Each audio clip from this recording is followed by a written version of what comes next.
La intervención milagrosa de Dios para rescatar a su pueblo de la esclavitud, un evento sin precedentes e irrepetible, debe ser recordada y conmemorada regularmente en la Pascua. Los israelitas fueron redimidos y libres, pero la libertad es un bien preciado, porque las señales y maravillas de Dios se realizaron en nombre de Israel, lo que resultó en juicios divinos que cayeron sobre Egipto. Y estos juicios no fueron solo un castigo para los egipcios, sino también una enseñanza para los israelitas, ayudándolos a conocer al Dios verdadero y cuáles eran los valores reales y duraderos de la vida. Dios se presentó como un redentor amoroso y justo, un guerrero poderoso que había rescatado a Israel de la esclavitud. Y estos dramáticos eventos fueron diseñados para llevar a su pueblo a confiar plenamente en Él como su sabio guía y cuidador, y así a depender de su liderazgo.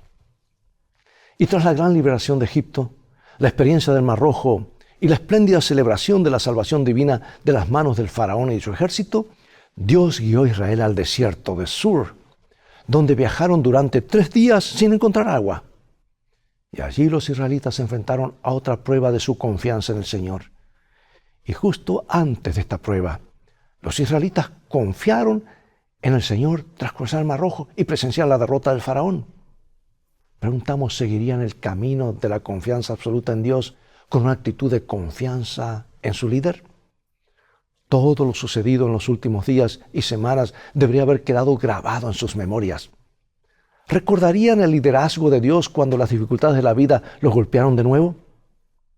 Dios cuidó de Israel como un padre amoroso y los guió con paciencia por el desierto.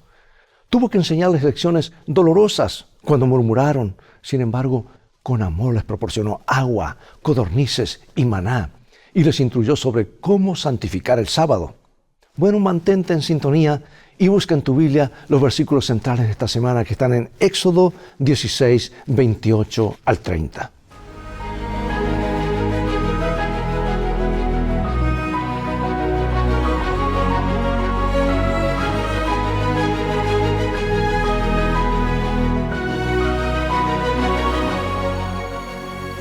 Dice la Escritura: Y Jehová dijo a Moisés: ¿Hasta cuándo no querréis guardar mis mandamientos y mis leyes? Mirad que Jehová os dio el día de reposo, y por eso en el 6º día os da pan para 2 días.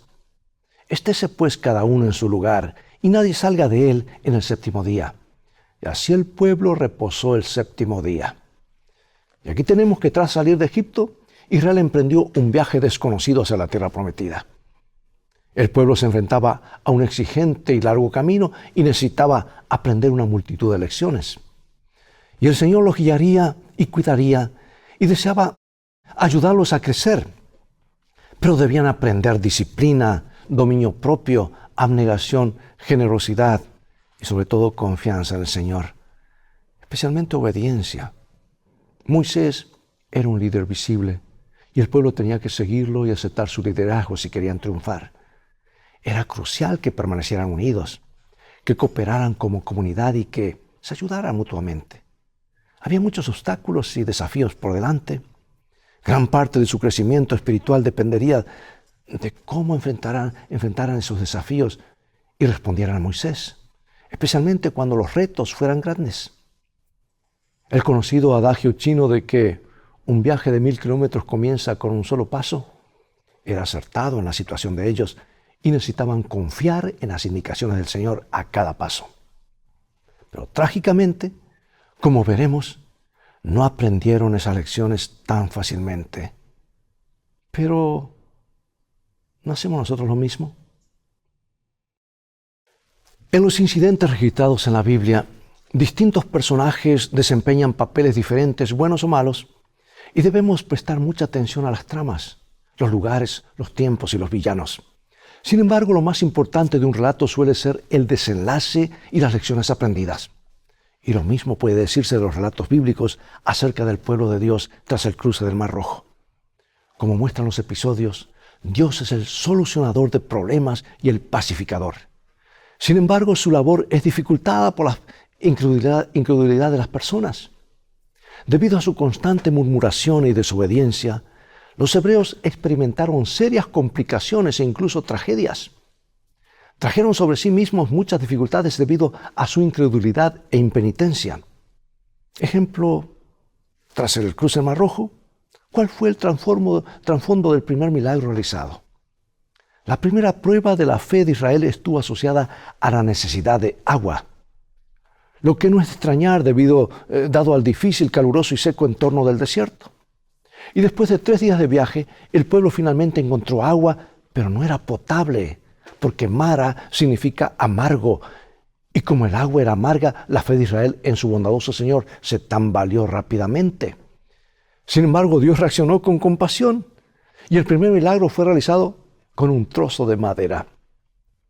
Por supuesto, no fue la madera, sino el Señor quien hizo que el agua se tornara dulce y potable.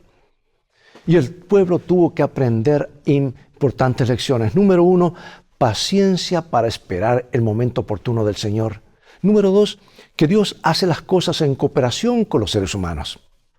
Sin embargo, los hijos de Israel dieron muchas cosas por sentado y rápidamente olvidaron los grandes milagros que Dios había hecho por ellos.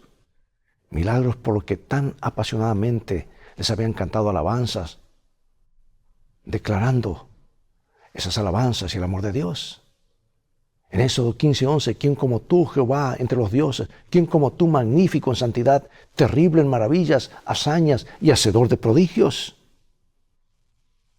Sin embargo, incluso después de sus quejas, Dios prometió que no traería sobre los israelitas ninguna de las enfermedades que habían asolado a los egipcios. Él los protegería, pero solo podrían experimentar el cumplimiento de esta promesa si se mantenían fieles a Él.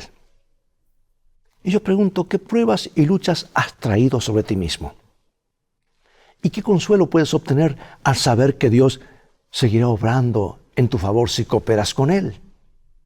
Desgraciadamente, existe un patrón repetitivo de rebelión en estas historias de peregrinación.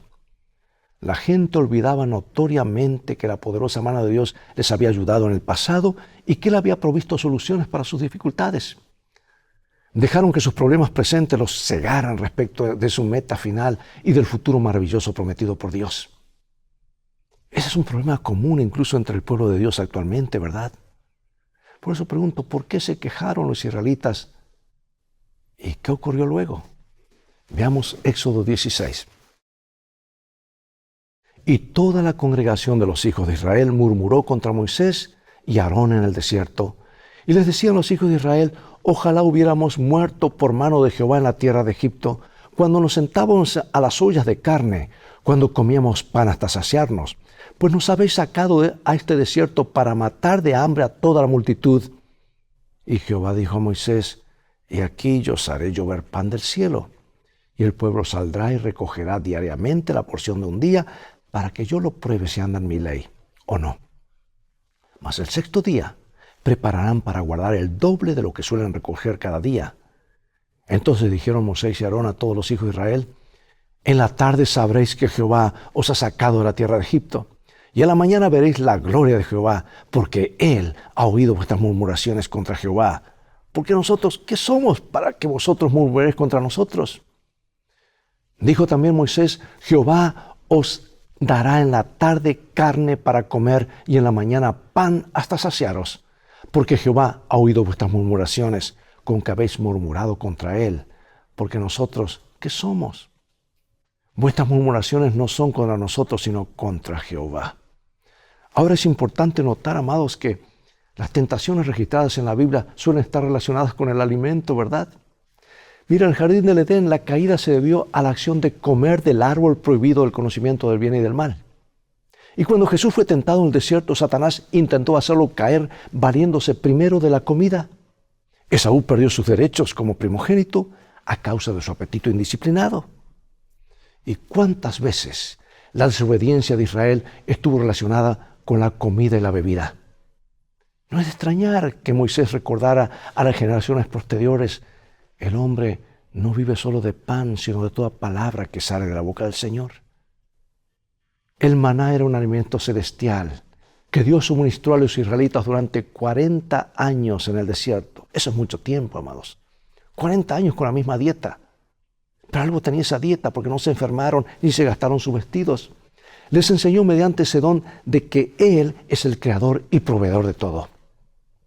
Además, Dios usó la provisión sobrenatural de maná para mostrarles cómo guardar el sábado, el séptimo día semanal, y eso aún antes de darle los 10 mandamientos. Cada semana ocurrían 4 milagros. Escucha, Dios proveía una ración diaria de maná durante 5 días. Los viernes recibían una doble ración de maná, pues ese no caía en sábado, no les sería provisto en sábado. 3, la ración extra del viernes reservada para el sábado no se echaba a perder. Y 4, no caía maná el sábado. Dios realizaba constantemente estos milagros para que el pueblo recordara el sábado y celebrara la bondad de Dios durante ese día. Dijo, tomen en cuenta que yo, el Señor, les he dado el sábado. A los humanos nos agrada comer y fuimos creados para disfrutar de ello, ¿verdad? La abundancia de los alimentos que crecen en la tierra, nuestra dieta original, revela que Dios quiere que comamos y que nos agrade lo que comemos. Sin embargo, ¿cómo es posible abusar del maravilloso don de la comida y del apetito? Bueno, en el desierto se necesitaba mucha agua. Siempre se necesita agua. Y Dios se ocupó de este problema pese a que el pueblo era pendenciero, no confiaba en Él e incluso puso a prueba su capacidad y disposición a proveerles el vital líquido. Y en su incredulidad volvieron la vista a Egipto. Moisés llamó al lugar Masa, que significa prueba, y Meriba, que significa rencilla. El Señor dio agua a los israelitas a pesar de su incredulidad. Y esas 2 palabras deberían haberles recordado que no debían poner a prueba a Dios ni reñir con Él. Cuestionaron seriamente la presencia de Dios a pesar de las numerosas demostraciones previas que habían tenido de su compañía, de su poder y de su autoridad. Mira lo que comenta mi autora favorita. Hay comentarios muy bonitos sobre estos incidentes allí en Patriarcas y Profetas. Moisés hirió la peña, pero fue el Hijo de Dios el que, escondido en la columna de nube, estaba junto a Moisés e hizo brotar las vivificadoras corrientes de agua. No solo Moisés y los ancianos, sino también toda la multitud que estaba de pie a lo lejos presenciaron la gloria del Señor. Pero si se hubiera apartado la columna de nube, habrían perecido a causa del terrible fulgor de aquel que estaba en ella. El agua, amados, es símbolo de la vida. Pues esta no es posible sin aquella. Todas las células de nuestro cuerpo necesitan agua. Nosotros mismos estamos constituidos un 60 o 70% de agua. Incluso nuestros huesos están en parte compuestos por ella. Por lo tanto, el hecho de que Dios proporcionara agua a los israelitas en el desierto era evidencia de que Dios se preocupaba por sus necesidades y de que podían confiar en Él. Pero de nuevo, era necesario que fueran obedientes. Muchos siglos después, Pablo recuerda a los creyentes que la experiencia de los israelitas en el desierto fue única. Cristo mismo no solo los guió, sino que les proporcionó agua y satisfizo otras necesidades espirituales y físicas. Y en tal sentido el apóstol afirmó, la roca era Cristo. Para ellos Cristo era la fuente de la vida y el dador de la vida eterna. Así como una roca sólida, Dios guiaba firmemente a su pueblo. Se puede contar con Él, porque no deja de cumplir sus promesas. Él cumple lo que promete. Y ahora una palabra sobre Jetro, el suegro de Moisés. Moisés recibió la visita de Jetro, su suegro, también llamado Reuel, quien trajo consigo a Séfora, la mujer de Moisés, y a sus 2 hijos, Gersón y Eliezer. Y Moisés salió a recibirlos cuando supo que venían. Y Jetro vino porque oyó hablar de la asombrosa liberación de Israel por parte de Dios. Y Moisés narró a Jetro en detalle todas las cosas que el Señor había hecho a Faraón y a los egipcios por amor a Israel, y todo el trabajo que habían pasado en el camino y cómo el Señor los había librado. Y Jetro alabó la bondad de Dios y sus extraordinarias intervenciones en favor de su pueblo. Y dice Éxodo 18, 10 y 11 lo siguiente. Y Jetro dijo, bendito sea Jehová, que os libró de mano de los egipcios y de la mano de Faraón, y que libró al pueblo de la mano de los egipcios. Ahora conozco que Jehová es más grande que todos los dioses, porque en lo que se ensoberbecieron prevaleció contra ellos. Amados, lo que vemos aquí es un ejemplo de cómo la obra de Dios en favor de los hebreos debía ser un testimonio para el mundo acerca de quién es el Dios verdadero y de lo que puede hacer por su pueblo. Mientras Jetro aprendía acerca del Dios verdadero, él mismo tenía consejos sabios y beneficiosos para ofrecer al pueblo de Dios. Moisés necesitaba organizar el sistema legal con principios justos y equitativos. Y también necesitaba jueces íntegros, dedicados y fieles. Y Jetro enumeró sabiamente las calificaciones que debían tener esas personas. Dijo que estos hombres debían ser hombres que respetaran profundamente a Dios. Número 2, que fueran dignos de confianza. 3, que odiaran la ganancia deshonesta. O sea, personas capaces y de buen carácter debían estar a cargo de diferentes grupos de miles, de centenas, de cincuentenas y de decenas. Y de este modo, la carga administrativa de Moisés se reduciría y podría centrarse en los problemas importantes. Y como resultado, el pueblo estaría bien atendido. Y Moisés aceptó el sabio consejo de Jetro y nombró líderes para diferentes funciones administrativas. Moisés podría haber despreciado el consejo de su anciano suegro y haberle dicho que se ocupara de sus asuntos, pero no lo hizo. Y eso nos habla mucho de quién era Moisés. Por eso, ¿qué lecciones importantes podemos aprender de su disposición a escuchar a otra persona? A esta persona que ni siquiera era hebrea. Amados, ¿qué razón aduce Pablo para que estos acontecimientos quedaran registrados? Y así está en 1 Corintios, capítulo 10, versículo 11, y dice así: Y estas cosas les acontecieron como ejemplo y están escritas para amonestarnos a nosotros, a quienes han alcanzado los fines de los siglos. O sea que Pablo explica que todo lo sucedido a los israelitas quedó registrado a fin de que sirva como ejemplo y advertencia para los seguidores de Cristo y les ayuda a evitar los mismos problemas. Es decir, para que aprendieran de esas experiencias. Se trata pues de una instrucción pertinente para quienes vivimos en el fin de los tiempos, ¿verdad? Dios da a su pueblo el Espíritu Santo para fortalecer a los creyentes con poder, amor y dominio propio, a fin de que puedan tomar decisiones correctas y seguir sus enseñanzas. Porque Jesucristo es la fuente de la nueva vida y solo Él puede convertirnos en sacrificio vivo, santo, agradable a Dios, que es el culto espiritual de ustedes, así le dice Pablo. No se conformen a este mundo, sino transfórmense mediante la renovación de su entendimiento para que puedan comprobar cuál es la buena voluntad de Dios, agradable y perfecta. Y Jesús también usó las enseñanzas contenidas en estos relatos, los del maná, el agua en particular, para enseñar verdades acerca de sí mismo. ¿Quién los guió por el desierto? Bueno, la samaritana, recuerda, descubrió que Cristo ofrecía algo que no obtendría en ningún otro lugar. La sed interior de paz, alegría y felicidad procede de Dios y por tanto solo Él puede satisfacerla. Y más tarde, en el contexto del maná, Jesús explicó que fue Dios, no Moisés, quien lo proveyó al pueblo. Y luego Jesús declaró: yo soy el pan de vida. El que viene a mí nunca tendrá hambre. Jesús se identificó 3 veces como el pan de vida. Así como el maná en el desierto era el pan del cielo, el agua de la roca era el regalo de Cristo para satisfacer la sed. Además de estos aspectos físicos, el pan y el agua tenían también un significado espiritual, pues Jesucristo es el pan de vida y el agua de vida, el agua viva. Solo Él puede saciar verdaderamente nuestra sed y hambres espirituales. Bueno, se nos va la hora y para concluir, amados, poco después del incidente con el agua, la nación se enfrentó a un nuevo peligro. Los amalecitas, una tribu feroz y belicosa, los atacaron. Y Elena de White comenta esto en Patriarcas y Profetas y dice: los amalecitas no desconocían el carácter de Dios ni su soberanía, pero en lugar de temerle, se habían empeñado en desafiar su poder.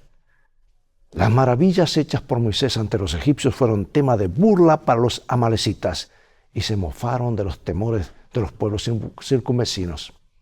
Habían jurado por sus dioses que destruirían a los hebreos de tal manera que ninguno escaparía y se jactaban de que el Dios de Israel sería impotente para resistirlos.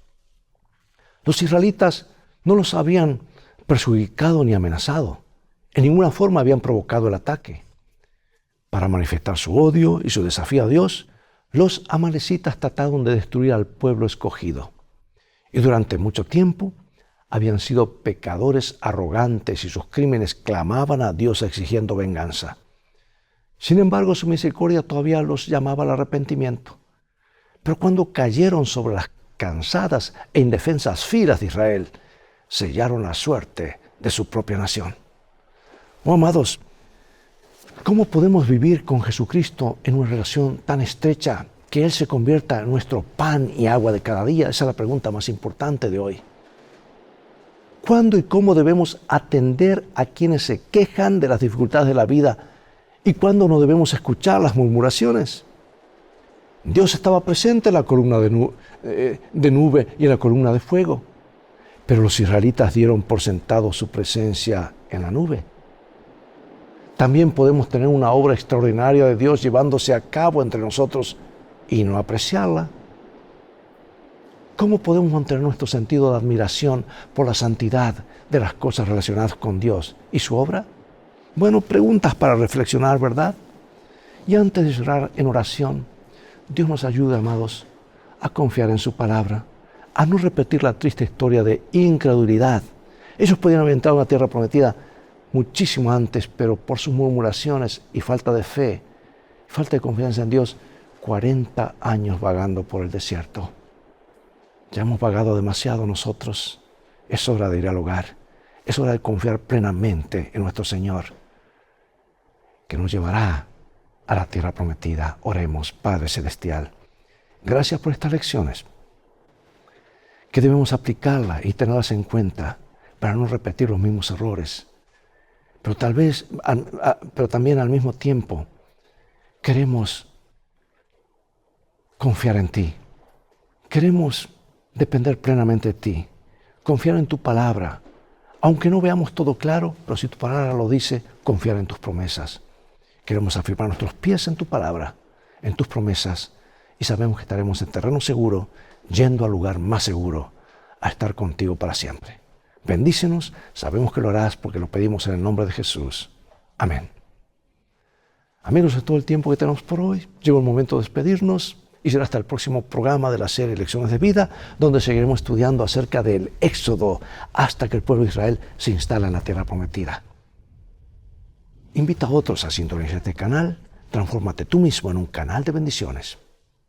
Dios te bendiga y recuerda, tú vales mucho para Jesús. Nunca lo olvides. Él te ama más de lo que puedes imaginar. Y si no, mira, el precio fue pagado por ti, por mí en la cruz del Calvario. Eso indica cuánto nos valora. Y pronto vendrá a buscar a aquellos que se anotaron para estar con Él para siempre. Y en este viaje de la vida, las cosas van a terminar bien si hacemos de la Biblia nuestro GPS y a Jesús como nuestro guía. Maranatá, Dios te bendiga.